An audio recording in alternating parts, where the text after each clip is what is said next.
Hello everyone, I welcome you to the CEC lecture series. I am Nupur Chawla, teaching English literature at Maitri College, Delhi University. And this lecture is part of the ongoing series on English drama, and it's titled Federico Garcia Lorca, The Blood Wedding, 1932. Now, you see this lecture is second part of the one which is been in discussion. In the first part, we looked at the background of the playwright Lorca, and we also understood the broad plot structure, who are the characters, and we did have a sense of what is the background of the playwright and what could possibly be the influences on him as an individual and his writing as well. So, having discussed all of that, we now move straight up into the discussion of the play, and the first observation that we make about the play is that there are two principal lines of plot movements, right? So as we read the text, one can notice that there are these two lines of plot movements which are evident, and these two lines are contradictory and they also seem to clash. Now, what are these two lines of plot movement which are contradictory and that clash? Let's look at that. Now, the one, such a direction in which the thought moves in the plot is towards the celebration of the socially sanctioned union between the bride and the bridegroom. As we had discussed in the previous lecture, that part of the plot involves this a marriage between the bride and the bridegroom, and the mother who is somewhat unhappy about this match. So this reference to marriage then brings to mind the first thread of the plot, which involves the celebration of this socially sanctioned union between the two individuals, right? And the second plot line involves the consummation of an illicit relationship between the bride and Leonardo, right? So now what do we see? We see two contrary impulses that are part of the plot. One that involves, the celebration of that which is traditionally accepted, which is matrimony, which is, two people coming together in that kind of an institution, and being bound by that institution and accepting the logic of that institution.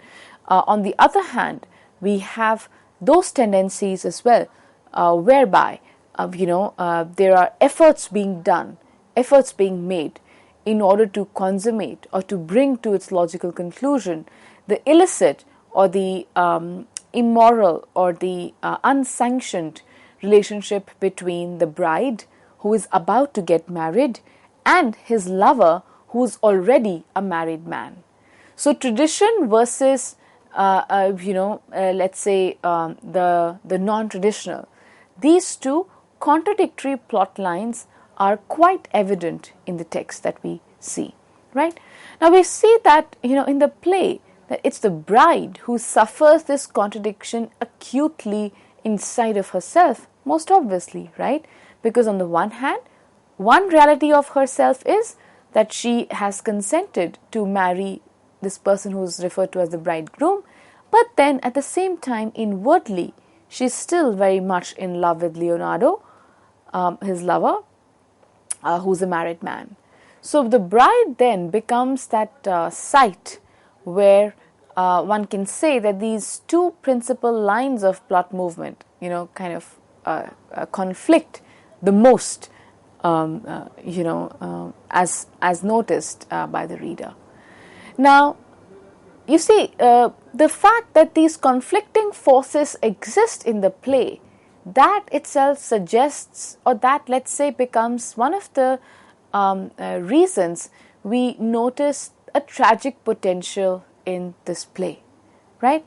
Now, whether these two forces will come together or one will, prevail over the other, or both of them will be defeated, one doesn't know. But the fact that these two opposite or conflicting forces are coexisting, but at the same time clashing quite vehemently, indicates the tragic potential of the play and points towards this play as being a tragedy, right? Now, of course, how does this tragedy play out, or where all do we notice the tragic elements will be discussed as we move ahead with our discussion, right? But I would like to kind of take a very quick look at the three acts and chart that how do we or what is it that we are referring to over here as the two principal lines of plot movement which are conflicting. Okay, now in the first act we see the mother and the bridegroom, who's a son. The mother reveals her complex emotions concerning the proposed marriage.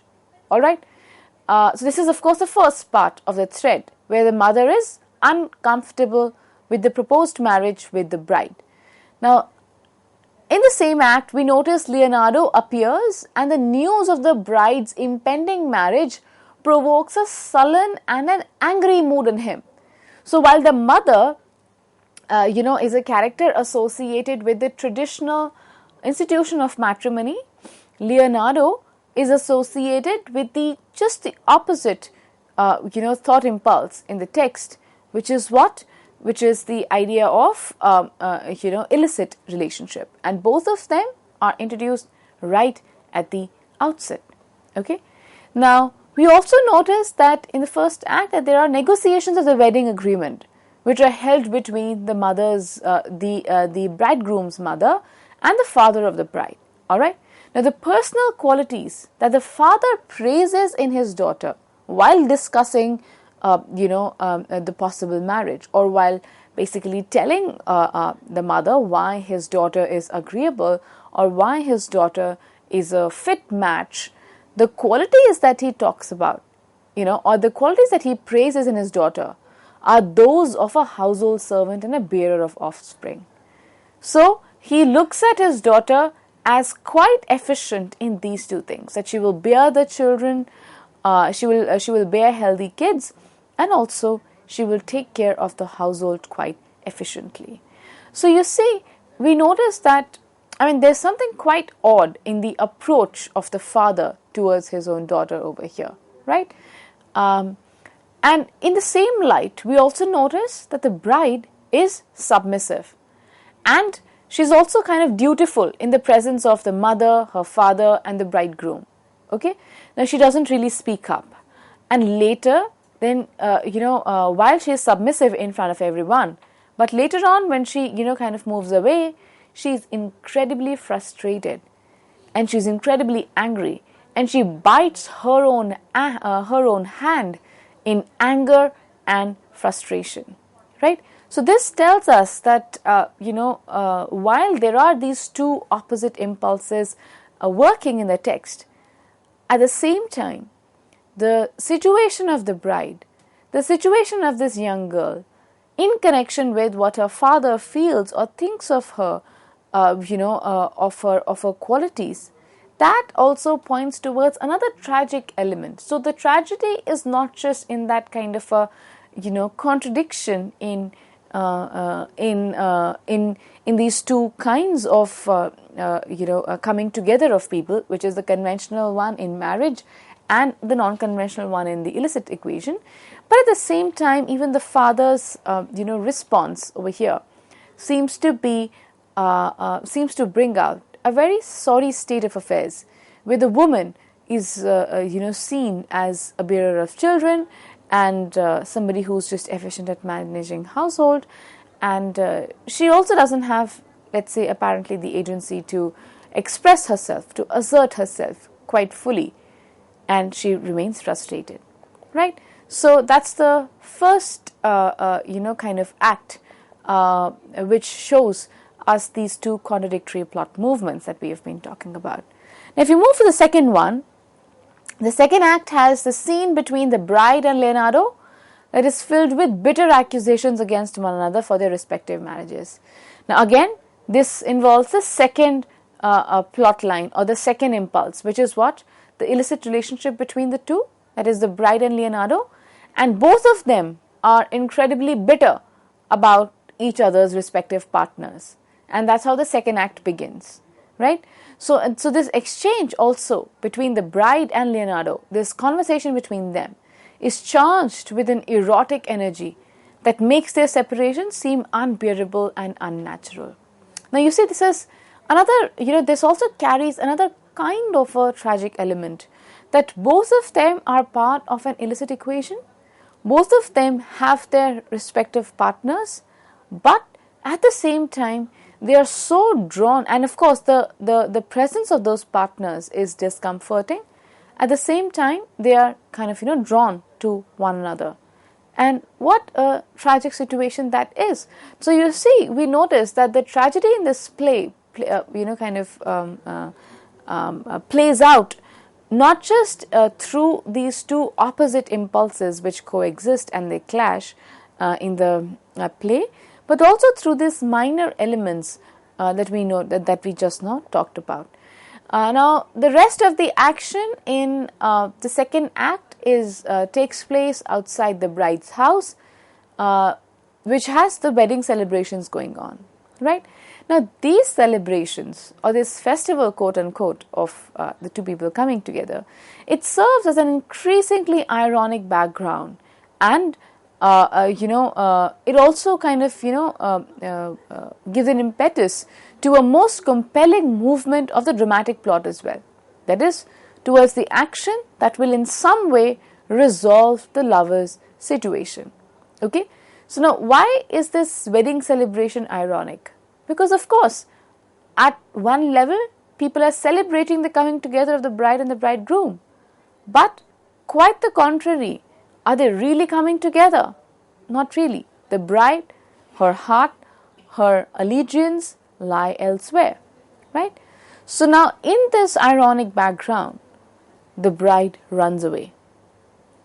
Okay, so we notice that the two impulses always seem to keep on coexisting, and they continue to clash beneath the surface of the play.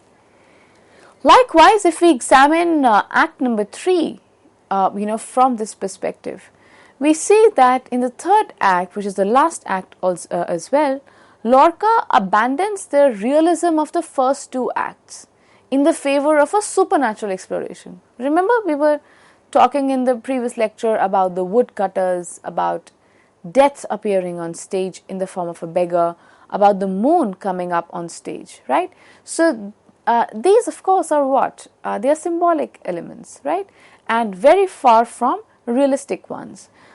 So these elements are, one can say, they are restricted to the third act of the play, while the first two come across as quite, in that sense, realistic, right? So we see that the third act actually begins with this description: a forest, it is night time, great moist tree trunks, a dark atmosphere, two violins are heard, three woodcutters enter. Now you see, all of a sudden the action moves into a forest, and it is night time. Before this, where was the action taking place? Outside the bride's house, where people were celebrating the wedding, right? Or they were part of the wedding. And now all of a sudden the action shifts to a forest. The trunks, the tree trunks are moist, the atmosphere is dark, and two violins are also heard, right? Now against this background appear the woodcutters, right? Now the woodcutters, as we had discussed just a short while ago, they play an important part in this text. Why? What's the importance that they have? Now, the woodcutters act as a tragic chorus, commenting on the tragic theme. Now, when I say a tragic chorus, what do I mean by that?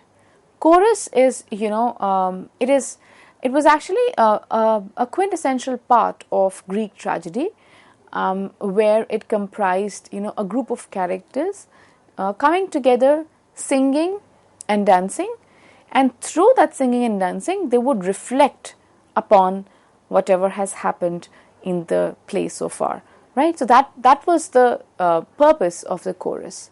Now here the woodcutters play that part. They act as a tragic chorus where they comment on the tragic theme in the play, right? If you remember, one thing we had just now mentioned was that this kind of a clash between the two plot movements is one part of the tragedy. Now let's see, what do the woodcutters in the play have to say about the tragedy which is going on around them. Now, the second woodcutter begins the conversation and he says, "You have to follow your passion. They did right to run away." Now over here, who does they refer to? Of course, the bride and the bridegroom. Both of them have run away, and the bride now no longer is marrying the bridegroom whom she was slated to get married to, and instead she chooses to be with her lover or the beloved, who's called Leonardo, right? The second woodcutter kind of comments on this and he says, you have to follow your passion. They did right in running away. So first idea which is brought to the fore is the idea of passion. Should you be following the diktats of your passion, or should you be following the social convention? The second woodcutter seems to be opening up this debate. The first woodcutter, let's see what his opinion is. He says, they were deceiving themselves, but at last blood was stronger. Now the woodcutter doesn't seem to be quite doesn't seem to be quite in agreement there. He says that both of them, the bride and her lover Leonardo, were deceiving themselves. So while the first woodcutter feels that they were doing good in following their passion, the first one says that they were deceiving themselves. But at last blood was stronger. Blood was stronger? Stronger than what? According to him, stronger than their love. Why was blood stronger? Because towards the end, Leonardo dies, right?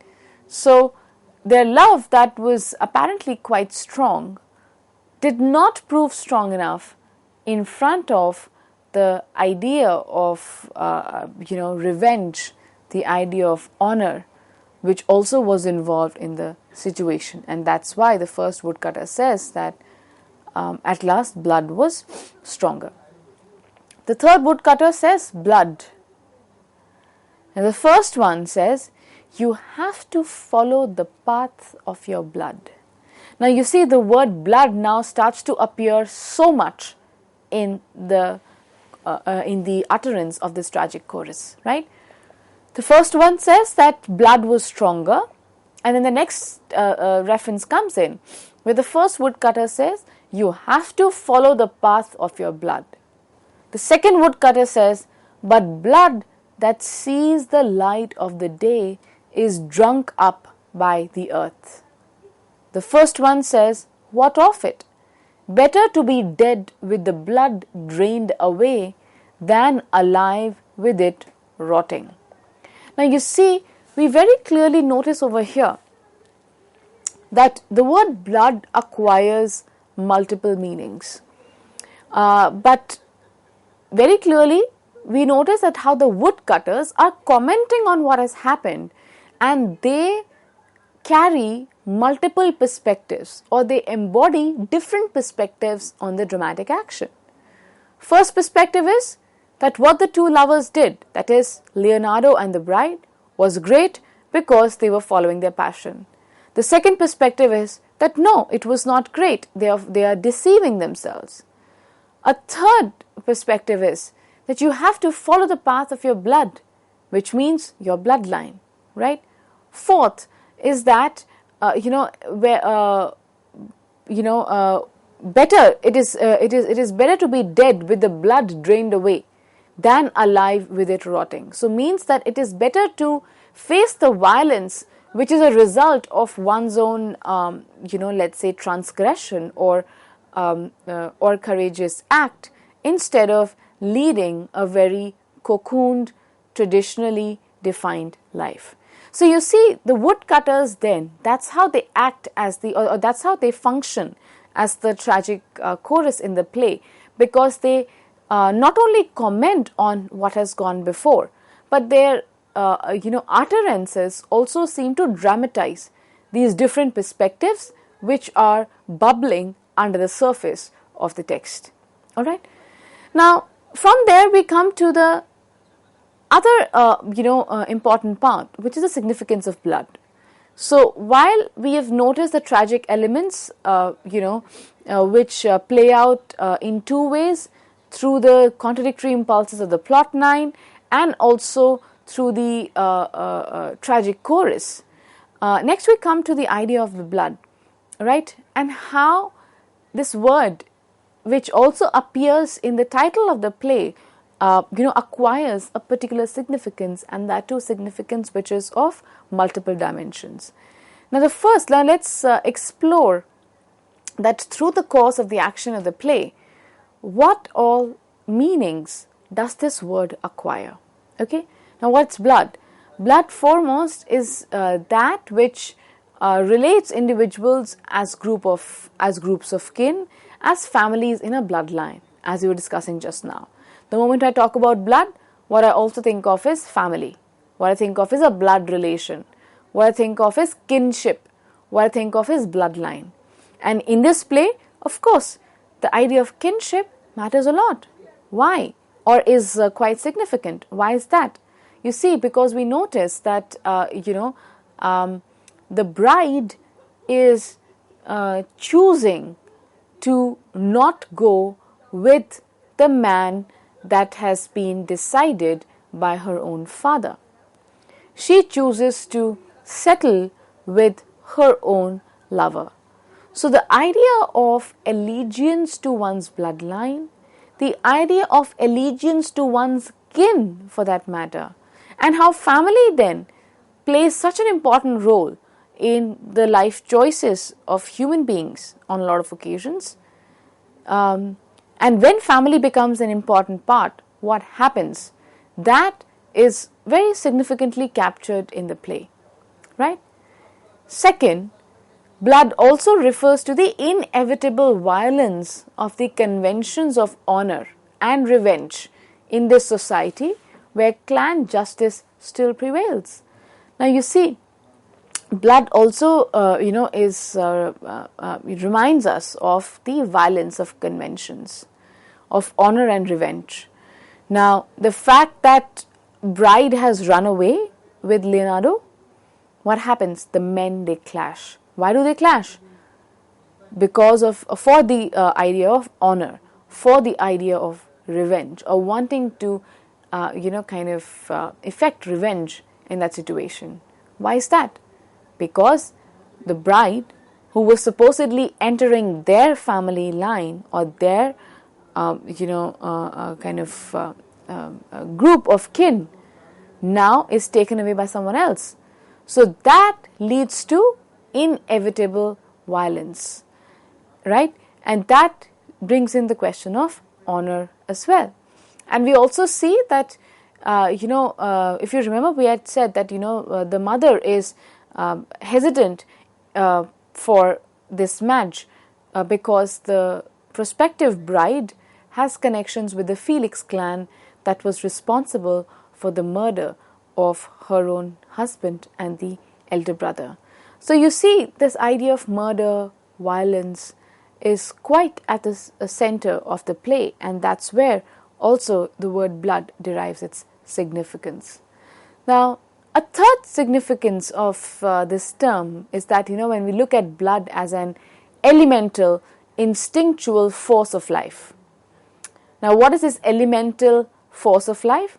Erotic passion, right? Blood also comes to, indicate that. And this passion, which draws two individuals together with a compulsion that is sometimes even fatal. And where do we see this? Very clearly in Leonardo and the bride. Okay. Now we notice that the confluence or the coming together of these different metaphors of blood, different significations or different meanings of blood, actually is it. I mean, so one can say that it comes together towards the end, when we notice that blood is the price that may be exacted for an illicit erotic liaison, where the crime of passion is punished by the violent assertion of the society's retributive code of revenge, which means that once somebody engages in this kind of illicit erotic equation, it seems to be the case that blood is the only answer. Why? Because society works that way. Society would like to effect revenge over there. Okay?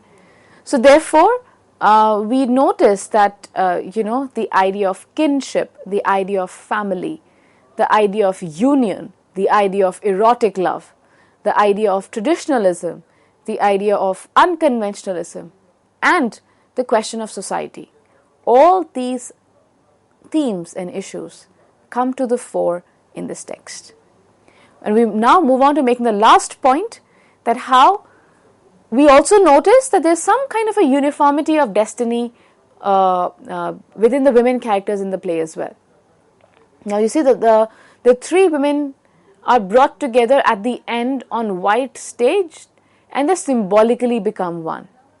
Now who are these three women? The mother, she's at the end of her life, right? She's of course dying.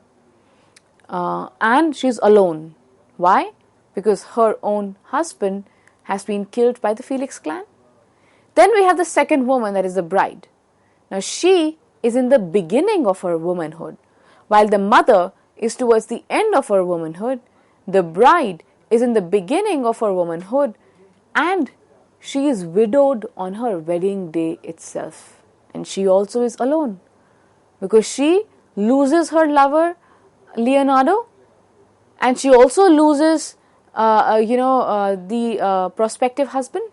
Why? Because they have clashed. Both women alone. The third woman is Leonardo's wife.